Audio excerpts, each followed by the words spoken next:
Donald Trump's revenge and retribution plans are starting to unfold, and in this breaking story, the target is his many media critics. And here's a surprising twist. Two of the key players are his sons, the outspoken Don Jr., who's breaking the news, and the barely there Barron Trump, who played a strategic role behind the scenes. Let's dive into the full story.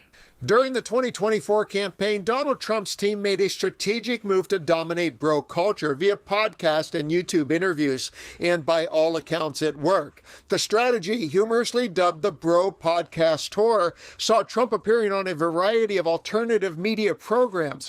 While a few of the hosts were reputable, others were linked to misogyny, racism, and conspiracy theories, not uncommon themes in Trump's mega world.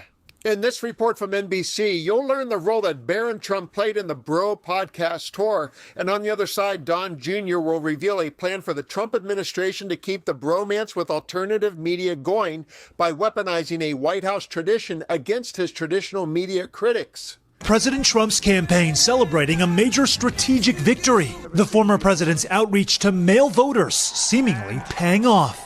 In 2020 and 2016, about 4 in 10 men under 30 supported him. Yesterday, nearly half cast a ballot for Trump.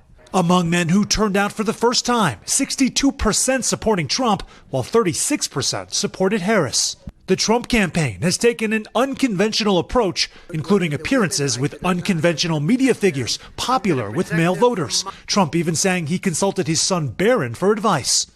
A little bit. I mean, he tells me about all the hot guys, people I never heard about. And a key late campaign appearance on top podcaster Joe Rogan's show. I'm doing really well in the polls. But I think that's so. This week I happen to believe in a verse. I only believe if they're good. No, I like them this month. Rogan later endorsing Trump. Democrats pushing for support from women who went for Harris by 54% according to exit polls, but still not enough to carry her to the finish line. The Trump campaign also bringing on prominent supporters who leaned into that gender divide. When Dad gets home, you know what he says? You've been a bad girl. You've been a bad little girl and you're getting a vigorous spanking.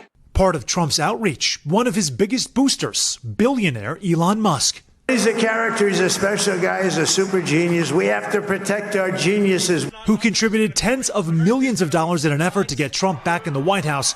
Musk focusing on a get out the vote push, appearing by Trump's side on the campaign trail. This is no ordinary election. The other side wants to take away your freedom of speech.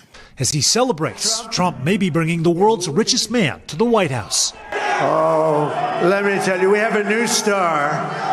A star is born, Elon.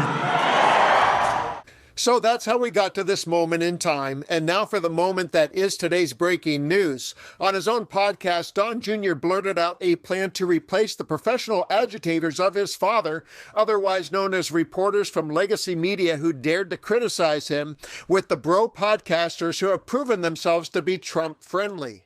But I wonder now, as your father is assembling his team, as maybe Caroline Leavitt is looking at the new press briefing room chart, maybe it's time to reorder that chart and maybe take away some people's seats. So we're going to break some news here because I literally had this conversation. I was flying back. I was on the plane, I guess, with my father. I think it was coming back from the SpaceX launch with Elon last week. And I was sitting there. And we were talking about like the podcast world and some of our friends and Rogan and guys like you and, me to a lesser extent, I wouldn't be able to get a seat. That would be nepotism or whatever the hell, I'd be indicted again.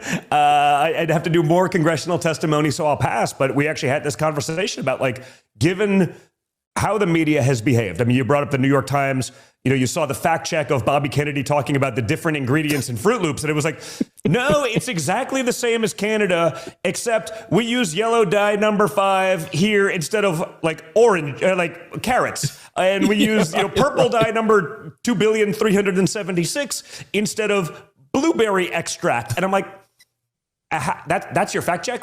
It's the same, but for these really toxic chemicals that are banned in, dozens of countries. I don't get it. But we had the conversation about opening up the press room to a lot of these independent journalists.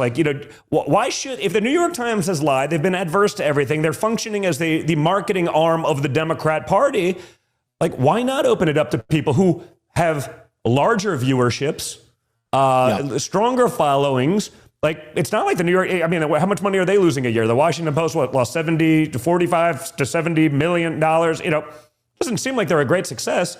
So just because they've been there longer, it's like the way Congress functions. Like, you get a committee, not because you know anything about banking, but because you've been there longer. And it's like, right. Doesn't seem like a great way to do things. So we've had that conversation. Like, that's a great idea, Don. I was like, I think we should do this. And so that may be in the works. Let's see. That's going to blow up some heads. So, we'll see.